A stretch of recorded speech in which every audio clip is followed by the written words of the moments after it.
all the time. I'm sure it was in one of the episodes. We used to put Coca-Cola in milk and drink it. That was a thing though, isn't it? That's a thing from abroad. Yeah, Ruafsa. We were talking about Ruafsa, weren't we? Yeah. In one of the episodes. Which episode was that? Can you? Wet Your Whistle. Wet Your Whistle. Okay. But then it changed.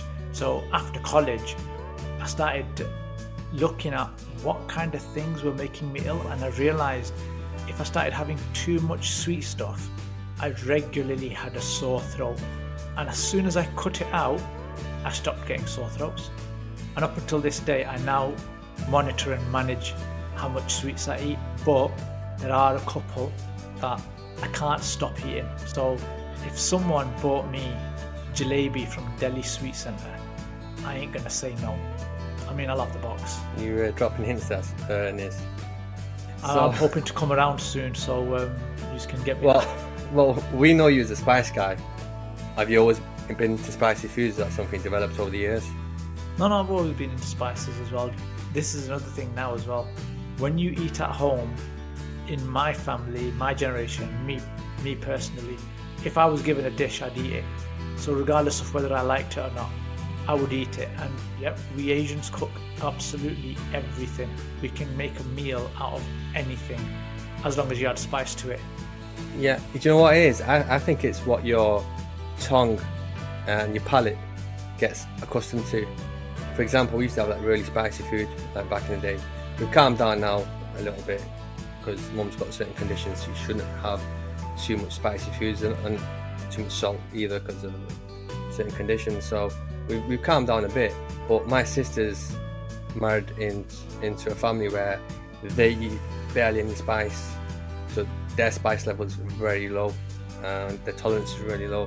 But now she comes back and she's like spicy to food that she grew up eating, and that's actually, it's simmered down a bit over the years. But because with her in-laws, she's used to eating less spice, her palate's adapted to that now.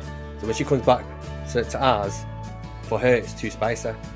I mean, even think about it, when Asians go out for a meal and you go to a restaurant, what do they ask you? Do you want it apana style? And what do they mean by that? Like, do you want it extra spicy? I mean, we mentioned that in one of the other episodes as well. I think it was 2 onions. Oh yeah. Yeah, so that was where my missus accidentally ordered a korma, which is a sweet version in British cuisine, but actually it can be made spicy as well. Okay, so on that then, does your missus eat spicy food? Oh yeah. What about the kids then? The kids will eat spicy food. Like my son likes his peri peri burger meal, but not curries. If he has a curry, it's got to be a particular type, and it won't be with the roti. So he'll either want it with a aloo naan, or a paratha, or just a regular naan bread. Alright. So what about you, Sol, then? Do you think your palate's changed over the years?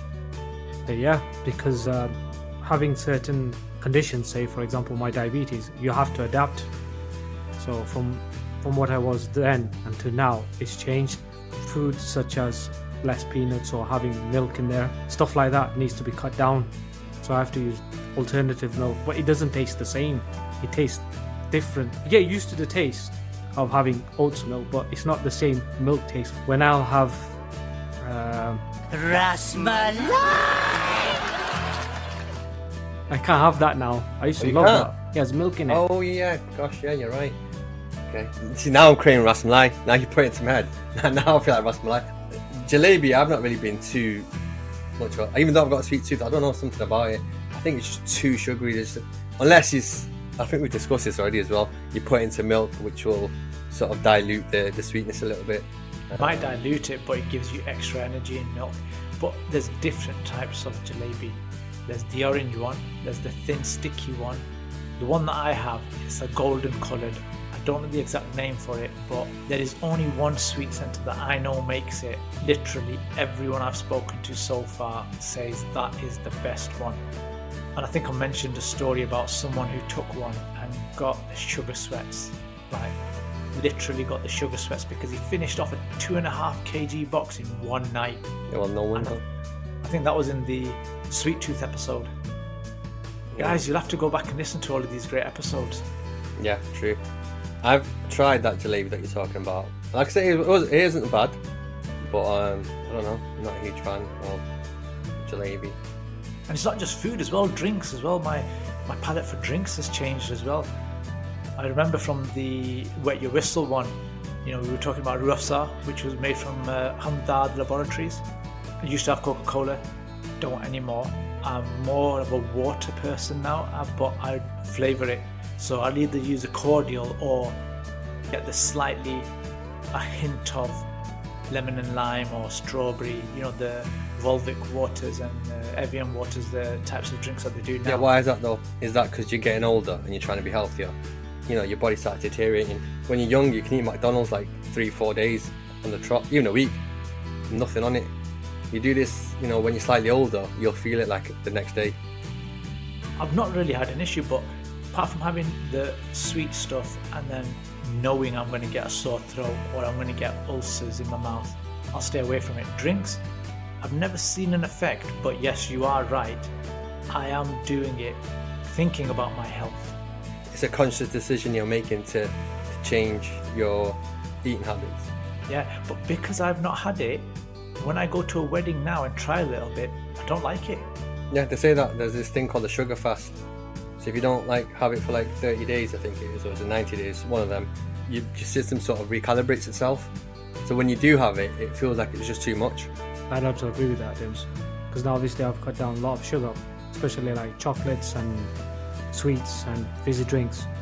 It does take the toll. So even if you have a little bit, you're like, whoa, wow, it's too much. And before it was I could chomp it away. Now it's that's it, that's enough. You really do change, because with me, when I used to have a sweet dish, I'd have a cup of tea with a spoonful of sugar as well.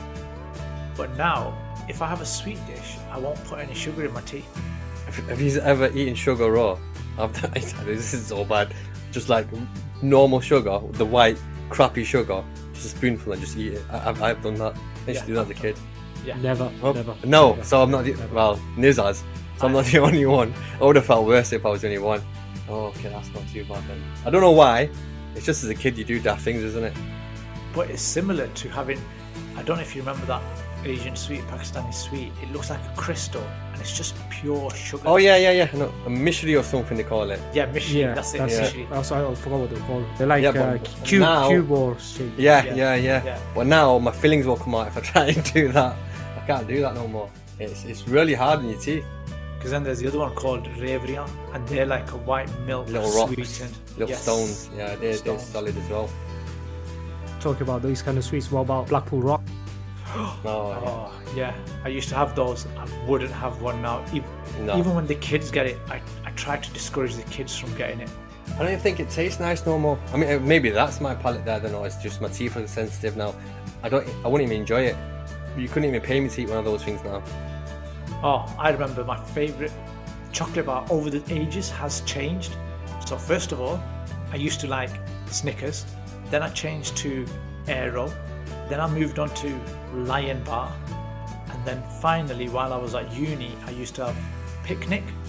So before I used to go to work, I didn't have a chance to eat anything, so I'd buy a Picnic, chomp that down, and then go to work. But now, I don't have any chocolate bars.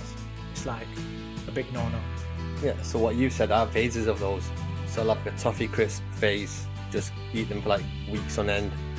I might move to Snickers, and then I might move to Reese's. The different ones. But staple for me has always been Milky Bar. My first memory of a chocolate was a Milky Bar, so Yeah. that's sort of stuck with me. Mine too as well. But again, they're at least a decent size. Are they 15p or something? What's 15p nowadays? What are you on? No, 15p. There's nothing for 15p nowadays. I don't know what planet you've been travelling to, but yeah, not on Earth anymore. Turkish Delight, I used to hate that. The adverts were good, but I tried it. I don't know about you guys, I just hated it. Like pink jelly inside it or something. Well, when you mentioned Turkish Delight, that reminded me of the Roses box and Quality Street. Yeah, This is going back some bit. they've not changed much over the years. And do you remember crisp packets? They used to be all different companies. They Yeah, weren't just one. yeah. Now it's just Walker's Crisp. That's it, yeah. But You had before it used to be WH Smith. Smiths. Smiths. Yeah. and there was two other brands as well. I can't remember their names, but I remember the spicy tomato balls. Oh yeah, the spicy tomato balls. Yeah, alright, man. They do. I like those. I've tried. They do snaps or something like that. It's similar, but it's not got that thing to it, man. But yeah. Oh, what about Invaders? Space Invaders. I think Yes. they still do them. Transformers as well. I think this episode's turning more of a snack episode, more than a food. And we're not just up to the age 30 to 40, are we? We're going back to we got straight back to the childhood, yeah. Yeah. We're all remembering and talking about our childhood stuff, like Hubba Bubba and what? It's probably because they don't do certain. It's like, you know. No, they don't Back in taste the the day. same. There's certain things they removed it, so I don't think they use sugar remembered. anymore. They use sweeteners instead. I've just remembered two of the sweets from Pakistan. So when we mentioned Hubba Don't Bubba, say ding dong, bro. 'cause Ding dong. No, I know what? How did I know? No, that's yeah. I think you still get them, and even they've changed in taste. they've changed in taste. They surprisingly. have. They've gone worse. Yeah. And actually, what about yeah. what about the almond one? Do you remember the almond one? No. It's like a small bar, not even a big bar, like a small cube shape, and it's just almond and it's quite pasty. I used to love those. What Whenever was it they used to called? bring them from Pakistan, I can't remember the name. But I was going to say, we're remembering all of our foods from childhood. So do we just get boring after 18? Or just everything tastes better when you're a kid? Or was it really better food back then? Like Sol just said, now they've got these big corporations and they mix crap into it. And they don't even use actual sugar, they use, like I said, sweeteners and all sorts of fake stuff. Yeah, but I'm not going to dish this. There is a sugar tax on, and I do think that is good. I mean, our teeth have been able to withstand the test of time, but kids these days, the amount of teeth they're pulling out and tooth decay that they have is really bad. So I do agree with the sugar tax that there is, but that sugar tax has forced companies to look at other ways to sweeten their food. I think Coca-Cola is the only one that hasn't changed their recipe, whereas all the other companies have changed their recipes so that they don't have to pay as much sugar tax. Okay, so that's interesting. A sugar tax. So do you have a kids tax? So what I mean by that is, do you restrict your kids on what they can and can't eat? Or is it free reign? It is free reign, but I advise them against it. They don't always agree or listen to me. Fizzy drinks, I do put my foot down on that one. So if we So go there's out, a limit on it? Or is it completely out? No, there's a limit on it. If we're getting a takeaway, then no fizzy drinks at all. They're not allowed at all. But if we go out for a meal, I can't really stop them. Right, there's an episode called Pop Goes the Soda. You need to listen to that. And you might change your mind on fizzy drinks. We'll have to do a quick recap on that one. Yeah, so your palates change as well with the food that you get introduced to, and with so many takeaways opening up from different regions of the world. So Turkish, Afghan food, Iranian places, you've got Thai places, Chinese places. There's a noodle place that's opened up by ours, and it's so busy, and I've been to it and I've tried it. It's so nice. I could go to it again in the way that they cook their food, and it's not spicy.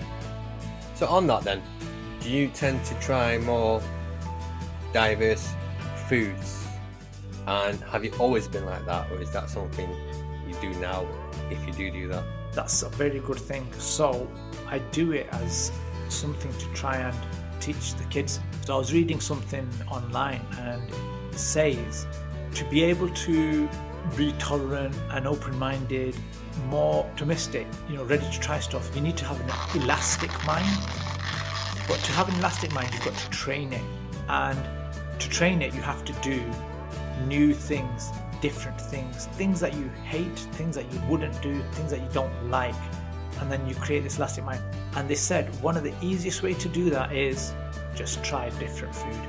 It might look disgusting, you might not want it, but if you try it, you're training your brain to try new stuff. That's why I do it, and I do it as a way to try and help the kids to develop an elastic mind. A lot of people stick to staple foods, like what they used to. The vast majority will do that. And I know a few people that when they have tried to venture out, they've had such a bad experience that it's like scared them for life. Like, no, I'm just gonna stick to what I know. Yeah, and what they've said is that closes people down. So you always need to keep an open mind. And the article I read mentioned trying new foods is the easiest way. And I went to a Afghan place and I tried their salmon. It was a whole salmon. They grilled it with the lemon sauce on and they put it in rice. And it was really nice. It was good. So what about you, Sol? Do you try different foods and stuff, or stick to what you know? No, I do. Sometimes when you've tried and tasted it, you get used to it. I'm not saying I won't try it. If somebody goes, oh, like say when with Niz and says, let's go for an Afghan meal, I'm like, yeah, let's try it. I think Niz mentioned his son. He'll stick to his peri burger meals and stuff like that. Some kids like that and they just stick to that because that's what they know. I think it's when you grow older a bit, that's the thing, when your palate changes, you're like, oh, never tried this, let's give that a shot. Oh, this tastes good, this tastes different. That's the thing, innit? You don't know unless you try. I know people that say that they hate a certain food and yet they've never tried it. So have you tried the Walker's flavors? So like roast chicken? I have. I'm not about roast chicken. I can't remember which one it was. I'm not really big on crisp. I'm not sure about you, Sol, but I'm not like a really crispy person. Yeah, but it's not just crisps, other snacks as well. They try to flavour it to make it taste like as if it was the actual thing. And do you think it tastes like it? Give me an example. Like the Walker's Crisps roast chicken or the Thai chicken, because that's just flavouring. Yeah, obviously it tastes nothing alike to when I've had them anyway. To the real thing, no. Yeah, I actually think the same as well. I don't think it does do the actual original any justice. They don't taste the same. Unfortunately, half the food we eat now isn't real anyway. It's all processed and fake. Yeah, I remember the old way you used to cook porridge.